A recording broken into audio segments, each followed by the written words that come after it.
Welcome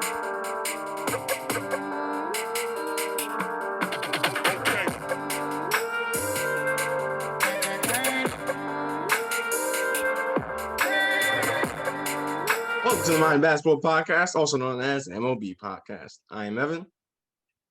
And I'm Ja. And this is our basketball podcast where we recap, break down, and analyze players and teams from the previous games from the previous day.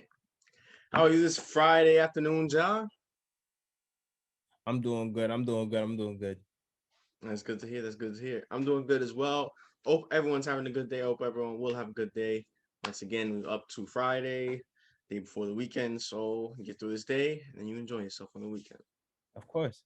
Now I do what I want.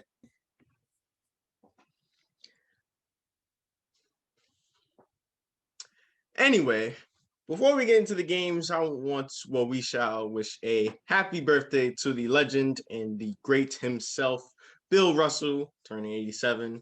I mean, what can you say about Bill? I mean, one of the greatest players of all time, one of the greatest figures of all time. You think of the Boston Celtics, you think of him, 11 rings, more rings than fingers. I mean, what else can you say about him? A legend. Yeah, a legend on and off the court. His legacy of what he paved, especially during the big time for African Americans during that time with many sport athletes. Mm-hmm. Yeah, and I mean, Bill Russell, a great rebounder, offensive player, a great defender. I mean, the leader of a great teammate, the leader of those Boston Celtics teams with a whole bunch of great players on those teams. Of course, the first black head coach, and he did it all, and was a legend and a great in everything that he did. So, what's the joke? How everybody who played for Boston back in those days is basically a Hall of Famer. Hall of Famer. Yeah, but at the end of the day, he was their best player. He was their leader. So, but yeah, what? No, I was gonna say ultimate winner, just an ultimate winner. Ultimate winner. So yeah, happy birthday to the legend, a GOAT himself, Bill Russell. All right, now with that out of the way, now let's get into the NBA games from last night, and only 5 games that happened, but some really interesting ones. So let's start off with first the last game of the night, which was the Portland Trail Blazers up against the the Philadelphia 6ixers. And this was a really entertaining game. Sixers, of course, heading in with the best record in the East. Blazers, injury bug. CJ still out. Nurk still out. Yeah. But nonetheless, this was competitive from the Blazers standpoint.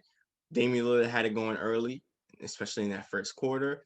Not really much after that, but he did have it going in that first quarter. And that's where the role players for the Blazers stepped up, and their bench stepped up, and everybody else for their team stepped up for Damian Lillard because he was struggling. And Escanter had a good game. Gary Trent hit a big shot. We'll talk about one of the players that I want to talk about in a minute. But yeah, they stepped up big for the Blazers. As for the Sixers, they was staying in the game, battling, competitive. Ben Simmons had a great game offensively and defensively. Embiid, they couldn't stop him whatsoever. I mean, not really anybody in the league right now has been able to stop Embiid this season. Seth Curry hit a big time shot late in the fourth quarter. And fast forwarding to that fourth quarter real quickly. As I said, Dame was cold and really didn't have it going after that first quarter. So who stepped up in his place? It was none other than the first ballot Hall of Famer. Of course, that is legendary scorer himself, Carmelo Anthony. He is a bucket. He had it going in that fourth quarter. He could not miss. He really could not miss. It was 3 after 3 after 3. You know he couldn't miss when the shot clock was running down. He just banked it in. That's when you know you just have going. 17 points in that fourth quarter for Melo. Yeah, he was on fire. Yeah, you know how it was. Have you ever seen those pictures in which, like, you know, they say you so hot, like how the basket looks like mad wide. Yeah, like it's bigger. Yeah, it's bigger. Like you can make it whenever you want. Well, that was basically him the whole night going on that fourth quarter. Yeah, he just did not miss at all. Mm-hmm. But the Sixers still were able to battle back and come back into this game despite Melo's performance in that fourth quarter. As I said, Embiid was dominant. Ben Simmons was making plays, attacking the rim defensively, and his passing skills, of course, is one of the best passers in the league. Yeah. And this wound down to basically a last few possessions in which it was back and forth. Gary Trent hit a big three. Mhm. As for the Sixers, they got within three. A Yeah. big steal by Simmons, who then passed it to Steph Curry. He hit a three to tie the game. Yeah. And then, Ben Simmons' defense late on Dame was exceptional. Amazing. Yeah. It was amazing. Exceptional. He was not giving him an inch of space at all. I mean, Exactly. he's like 6'7", so he's 6'7" and athletic. 10. So that's perfect build to guard someone of Damian Lillard's stature. But in the end, it was a silly foul, or maybe a silly call, depending on how you view it, on Tobias Harris, fouling Melo. Melo hits the free throws to take the lead. And the Sixers, I had the ball, called timeout, of course, advanced it. And a great defensive play all around by the Trailblazers team to allow or to not allow of the impound pass, forcing a turnover and a bad pass by Simmons and Covington with the steal. And Damian Lillard knocked down free throws, and that was the game. Yeah. The Sixers able to come up. I mean, Sixers. The Blazers were able to come up with a big win against the Sixers team. Well, partner, you already said everything right then and there. I like to Yeah. pinpoint two things. I like to pinpoint two things. One, this is even though they lost, this is a game that you love to see from Ben Simmons. You know what I mean? This is the things that we constantly talk about. Him being in that aggressive mode. We know the talent that he has. If he could just be more assertive, because we know the talent. Again, we know the talent, and we know that the new team that they have spacing now. If he could just be more assertive and put himself into that aggression mode in which he can impact the game on a high level, then we wouldn't have no problems. We will always be praising him, to be honest, or praising him majority of the time. We love to see him attack the basket. We love to see him. He look at the thing is you don't see this from a lot of players, but he loves defense. Like he feels like he's one of the best. Well, he is one of the best defenders in the league. He's one of the best guard defenders in the league, and you're clearly telling by it right now. You saw in the game, just like what you said. What he did to Dame was amazing, exceptional. Dame had no airspace to get off a shot because we know what Dame could do when he has a little bit of space or a little bit of opportunity or daylight to either get to the rim or get a shot off, and he made sure that did not happen. And second, that specifically that fourth quarter was all came down to two specific things. Mainly defense and who could get the best opportunity for the best shot when it's When it also matters. yeah, when it matters. And you saw that clearly. You saw that with the steal by Ben to Steph Curry for the shot. And you also saw that with the Blazers in order to win that game. And it was just amazing, especially down that stretch. So good job by both teams, but great win by the Blazers. Yeah, really impressive win by the Blazers. I was very impressed at how even with Dame struggling, you saw the catalyst and you saw the support that he had. Simon's coming off the bench, Melo coming off the bench, trying to hit in his big shots, Cantor with double. Like this team really rallied despite Dame's performance. Yeah. Mm-hmm. There was one play though in which Cantor had the ball on the perimeter and looked like he was about to shoot it. And like I'm like, why did you and Joel Embiid? Why did he jump? Why did he jump? I was like, he's not gonna make that. Well, I'm not gonna say he's not because you don't know. I'll let him shoot, but I'll let him shoot. Yeah, I let him shoot. I'm like, he's not no jump shooter. He's not no perimeter shooter like you, bro. Like, why do that and give him an easy lane to the basket rather than just let him shoot? But outside of that, well, it didn't make a big deal anyway. But I'm just saying, like, that made no sense, Joel. Why go for that? Yeah, but nonetheless, a very competitive, hard-fought win by this Blazers team. Very impressive, and they are as it currently stands, even with all the injuries, I believe they are sitting at 5th place in the Western Conference. hanging in there. That's my dark horse. That's my dark horse. That is your dark horse. But remember, with the West is very close, and Spurs are only like a half game back. So Yeah, that is true. Spurs only on a half game back. The Nuggets are a game back, and the Warriors are a game back. Oh, I thought the Warriors would be like fourth. Warriors are eighth. It's competitive in the West. It's really competitive. Yeah. I mean, like the 12th seed is only like 3 games back from the 8th seed. Like it's crazy. It's crazy in the Western Conference. Okay.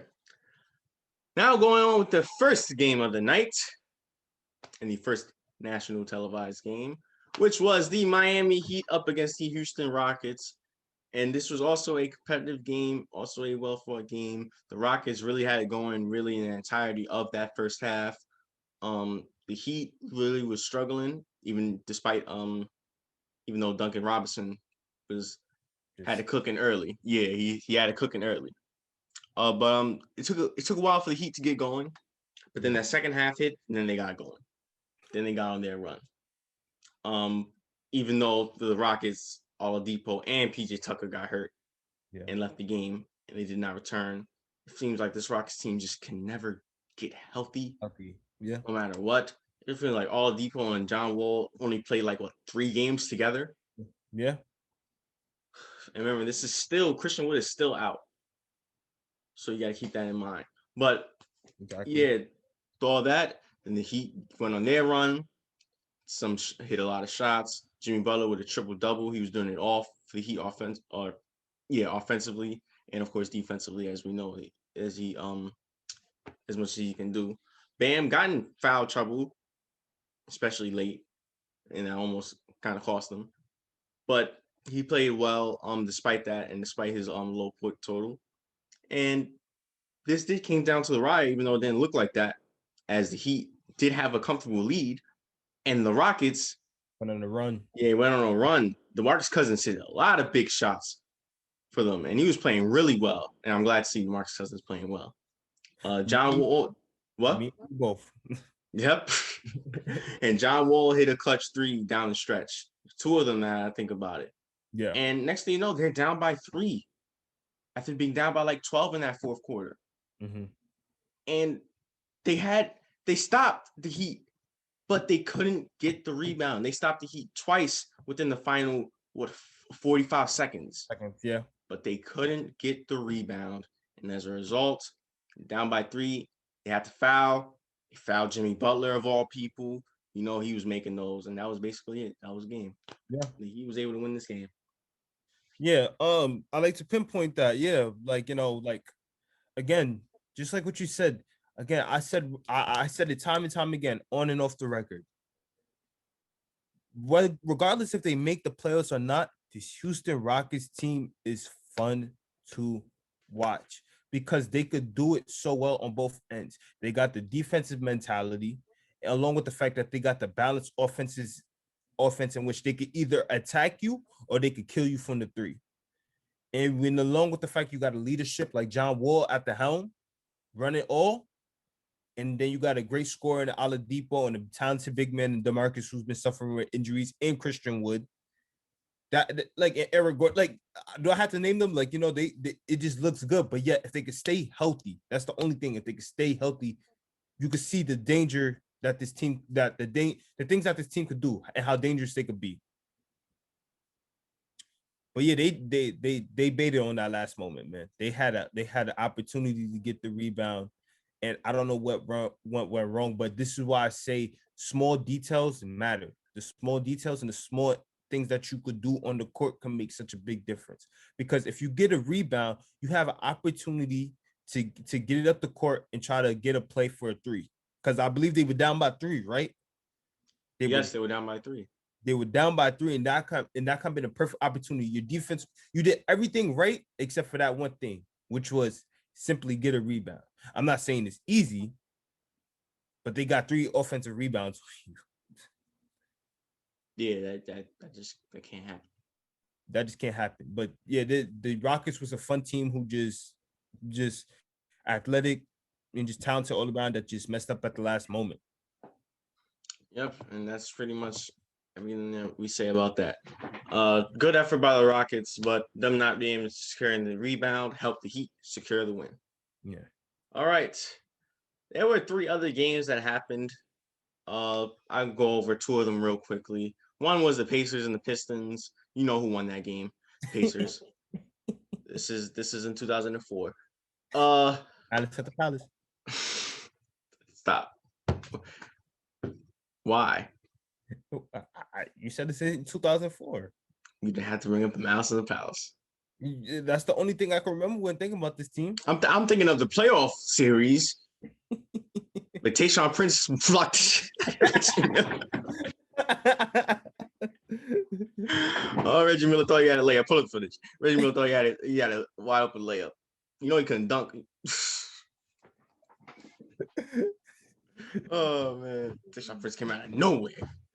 But the Pistons and the Pacers, as I said, Pacers won off the strength of Domantas Sabonis, who's been playing absolutely exceptional basketball this season. And what happened here? The other game that occurred was the Celtics and the Raptors. And Celtics really pretty much got out to an early lead. And no matter what the Raptors can do, they kept trying to get back to the game. Celtics really secured it. Kemba Walker did not play. And the star of the Celtics for that game was Sammy Ojeleye. Coming out of nowhere. Dropping buckets. Yeah, who he played for? I mean, just dropping the buckets. Getting to the rim. He was doing it all for the Celtics, and off the strength of him, they was able to secure that win. Yeah. Now, but the best of the secondary games that happened was the Magic and the Warriors. And why was this the best? Well, this was a competitive game. Yeah, it was. Between the Warriors and the Magic. So that's one. But 2, and most importantly, of course, the greatest shooter of all time, Stephen Curry. What else can you say? What else can you say? This man is just amazing. Yeah. He just has a gift at shooting. I mean, Jesus. 10 3-pointers in the game. He had it going from start to finish. He had it going like so much that at the end of the game, after the buzzer, I don't know if you saw this, but he just underhand 3 and just went in like nothing. He had it going so much that he shot that his teammate passed on the ball. I forgot who his name was. His teammate passed. Anderson. Yeah, his teammate passed on the ball, and before Curry even shot it, he turned around and did a celebration. A rock and roll celebration at that. And you know it went in. Hey, Curry is amazing to watch. He's just, I don't know what you say. He's just speechless. What they say inside the NBA, he make it so Steph-erless. He makes it look Steph-erless. I mean, wow. Just 40 on the night, 10 3-pointers. Hey, look. I know the Warriors been going through a lot with injuries and anything, but look at this season as a blessing in disguise in a way. Because this was supposed to happen last season. And then he got hurt. But now look at the individual offensive brilliance that this man could put on. 2-time MVP, 3-time champion, future Hall of Famer. He's not in the Hall of Fame yet, though, as Michael Jordan said before. I don't know what made him say that. But like, you know. Oh, man, it's because the Hornets couldn't draft him. Oh, sorry, the Bobcats. That's why he said that. Yeah, he couldn't. But like, you know, just offensive brilliance, and you just gotta appreciate and enjoy the moment for right now. Mm-hmm. Yep. As I said, this was still a close game. However, Vucevic did step up Terrence Ross with big buckets coming off the bench, but it was the Warriors off the strength of Curry. Off the strength of Curry and Andrew Wiggins, helping this Warriors team get this huge win. They are 8th in the Western Conference. Mm-hmm. All right. Now it's going on to predictions for tonight's set of games. We have a lot of games for tonight. So let's jump into a rapid fire, Ja. Yeah. First, the Knicks or the Wizards? Knicks. Knicks, please don't embarrass me. The Timberwolves or the Hornets? Cat is back. I'm gonna go with the Timberwolves. We're going with the Timberwolves. I'm gonna go with the Hornets. Even though Cat is back, I just think the Hornets are gonna win. The Hornets are just a better team. Yeah, but who knows? The Spurs or the Hawks? Hawks. Hawks as well. The first national televised game, primetime game that we'll be discussing of the doubleheader, of course, is the Pelicans and the Mavericks. Mavs. Mavs as well. They have been playing great basketball. Pelicans have been playing good basketball as well, but for like the Mavs, Hey, you gotta trying to look at get it on the right track. Yeah. You gotta look at it like this. These two teams have recently had an inability to close games. Yeah, that's true. So let's The see. Mavericks did well closing the game against the Hawks and closing the game against the Warriors. Yeah. Mm-hmm. You're right. The Clippers or the Bulls? Clippers. Clippers. The Pistons or the Celtics? Celtics. Celtics. These are not the bad boys. The Thunder or the Nuggets? Nuggets. Nuggets. Oh, this should be a interesting one. The Bucks or the red hot Utah Jazz? Jazz. I got the Jazz as well. And the second primetime game of the doubleheader features the Memphis Grizzlies, led by Ja Morant, against the defending champions Los Angeles Lakers. The Lakers, but they better not do what they did the first time around. I got the Grizzlies only because I don't think that man is playing. Oh, I don't think AD's playing. So my bad. I know I should know. Is he out because of injury or is just rest? I think he got injured. What game was it? I think he had gotten injured in one of the games, like slightly, but I don't think they want to take a risk. I could correct me if I'm wrong in the edits. All right. But yeah. All right. The Cavs or the Blazers? Blazers. Blazers. And lastly, the Magic or the Kings? Kings. Kings. All right. It is time to wrap things up now. So we leave you with our final thoughts. What we're going to talk about is the All-Star voting. The second round of votes did appear, I guess, were released. And well, let's go over these. Show up on the screen. Yeah. So of course, everybody that got the lead and was in the league last week, still in the lead. LeBron, for the front court of the West. LeBron, Jokic, Kawhi, AD, and PG. Front court for the East, Kevin Durant, Giannis, Embiid, Tatum. The guards, of course, Curry, Luka, Dame. There's a lot of controversy in the guards between that bottom three, or not bottom three, but the top bottom three. Luka, Donovan, and Lillard. I think it is a travesty that Donovan has that little amount of votes, considering what he's been doing. He's the best player on the best team record-wise, and he's not getting any recognition. I guess they don't like Salt Lake City. The guards for the East, Bradley Beal, Kyrie Irving, James Harden, Jaylen Brown passing 1 million votes. Zach LaVine's getting up there. There's a whole bunch of things going on in that East as a guard. Yeah, I mean, I agree with that. I agree with that Eastern Conference guard situation. I like it. Yeah, the top 7, I mean, Colin Sexton, Trae Young, LaVine, Brown, Harden, Kyrie, Beal. It's just wild. Just wow. Someone who I believe should get recognition in that guard spot, Malcolm Brogdon. He's been playing great basketball for the Indiana Pacers. He's not getting any recognition, one, because he's not the best player on that team. Sabonis is. And two, because it's a small market team, Indiana. Nobody cared about Indiana since PG. And before that, Reggie. They had Jermaine O'Neal. Oh, yeah, Jermaine O'Neal. Sorry, Jermaine O'Neal. And Ron Artest. Yeah. But, I think he should be getting more recognition. He's been balling out. He's been having an all-star caliber season. It's just the same that they've been everybody seems to be having an all-star caliber season. Yeah. So Basically. yeah. Let's go back to the Western Conference guards. Because why, and I love Caruso. I really do. Why is Alex Caruso 10th? Why is Ja Morant 5th? And I love Ja. And why is he over Booker? Why is Booker in the 6th spot? He has more votes than Booker. And why is Klay Thompson? He hasn't even stepped on the court. And he's 8th. I don't understand that. Where is De'Aaron Fox? Where is De'Aaron Fox?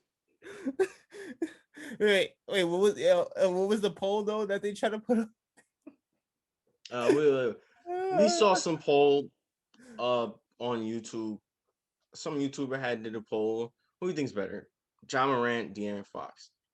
By a landslide, people picked Ja Morant. By a landslide. It was like 87, like 12%, 88 to 12%, something like that. Yeah. It was ridiculous. It was ridiculous. It's a travesty. De'Aaron Fox should be where Devin Booker is. And only because Devin Booker should be where Ja Morant is. Yep. And I only say that because if Ja Morant had been playing like how he's been playing, added on to how the amount of games that everybody else has played, then yeah. But remember, the Grizzlies haven't played that much because of the COVID thing. Yeah. So that's the only reason why I'm not putting Ja Morant there. But otherwise, in terms of how he's been playing, yeah. But no, amount of games matters. De'Aaron Fox should be up there. It is a travesty that Klay Thompson, someone who hasn't stepped on the court, is over De'Aaron Fox. It is a travesty that Alex Caruso.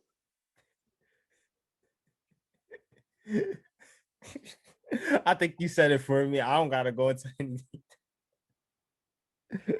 It is a shame. It's people's basketball knowledge really just pops up. Yeah, but hold on, wait. It's something that we didn't pinpoint. Why does Andrew Wiggins have more votes than Christian Wood, Brandon Ingram, and Carmelo Anthony? The only one that I don't really care about is him having it over Carmelo Anthony. Yeah. The Brandon Ingram, though, I think it's debatable between who should be all-star on that team between Brandon Ingram and Zion. I don't think it's so clear-cut that it should be Zion. Yeah.